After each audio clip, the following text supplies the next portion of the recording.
Баршаңызға сәлем, сіздермен бірге Альбина. Бүгінгі біздің рецепт ол шелпек болып табылады.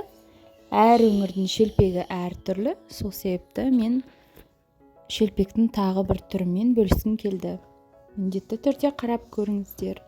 Менің каналымда біздің өңірде пісірілетін шелпектің түрі бар. Оны да қарап, лайк басып, комментария жазып кетіңіздер. Ең алдымен керекті ингредиенттерін дайындап аламыз. Ол үшін бізге жылы сүт керек, жылы су керек және осындай құрғақ ашытқы керек болады. Сонымен қатар қант керек, бір жұмыртқа керек, сұйық май керек және де ұн керек. Сонымен қатар шым тұз керек болады. Ең алдымен ыдысымызға жылы сүтімізді, жылы суымызды, сонымен қатар ашытқымызды және қантымызды қосып, жақсылап араластырып аламыз. Жақсылап араластырғаннан кейін бір 10-15 минутқа бетін жауып қойып қоямыз. Міне осындай болып кішкене көтеріледі біздің ашытқымыз. Енді келесі кезекте біз тұзымызды саламыз, жұмыртқамызды саламыз және де ұнымызды жай-жайдан салып, жұмсақ қамыр илейтін боламыз. Басында айтып кеткендей, менің каналымда тағы бір шелпектің рецептісі бар. Ол шелпектің астында көптеген комментариялар болды. Жақсысы да болды, жаманы да болды. Кейбіреулер жұмыртқа қоспайды деді, кейбіреулер сүт қоспайды деді. Сол себепті міндетті түрде қарап көріңіздер. Бұл шелпекті мен бірінші рет пісірейін деп тұрмын. Көбінесе бұл шелпекті батыс жақта пісіреді екен. Сол себепті міндетті түрде барлығын мөлшерлеп, жақсылап қарап, дайындап көріңіздер. Қамырымызды араластырып илеп алғаннан кейін, түзу жерге қойып, ұнымызды сеуіп, кішкене тағы да 1-2 рет илеп жібереміз.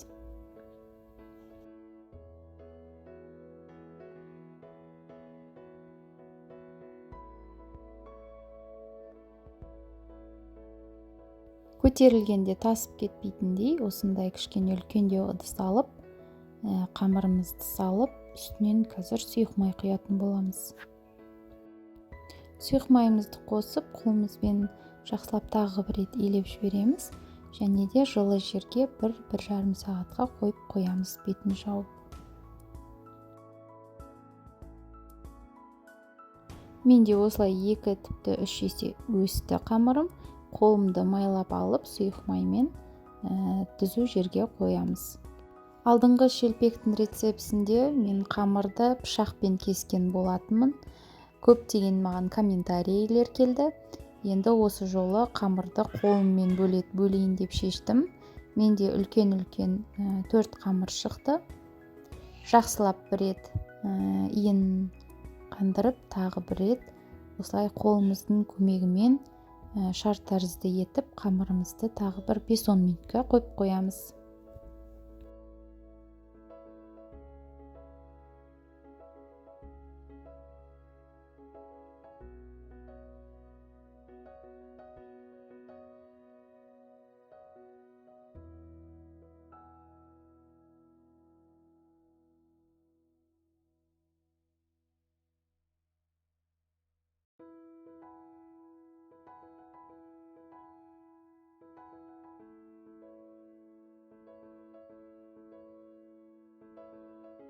Барлығын осылай тізіп шыққаннан кейін үстін пакетпен жауып, жаңағыдай 5-10 минутқа қойып қоямыз. Міне осылай көтерілді 5-10 минутта. Егер қамырыңыз тым үлкен болып кетсе, осы қамырды тағы да бөлуіңізге болады.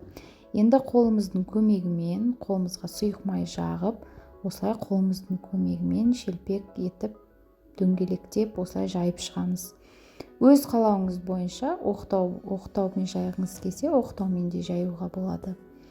Қызып тұрған табадағы майға осылай шелпегімізді жайып аламыз.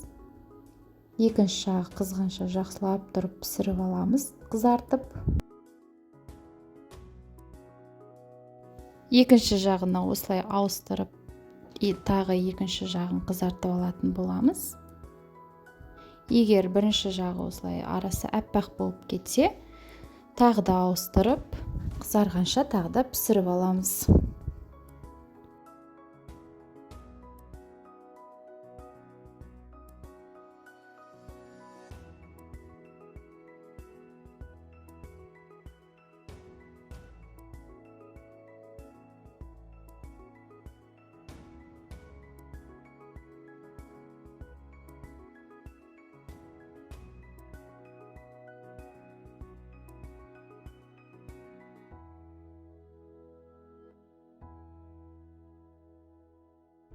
Бұл шелпек бауырсақ сияқты, яғни майға салған кезде 1 сантиметрге, 1-2 сантиметрге көтеріледі.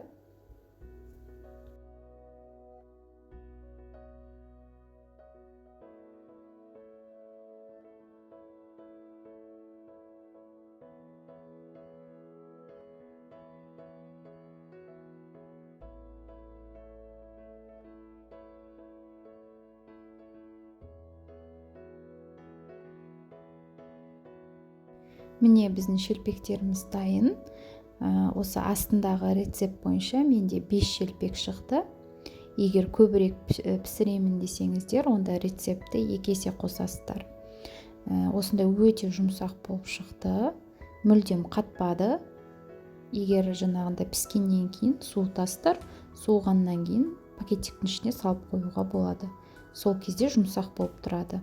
Астарыңыз дәмді болсын.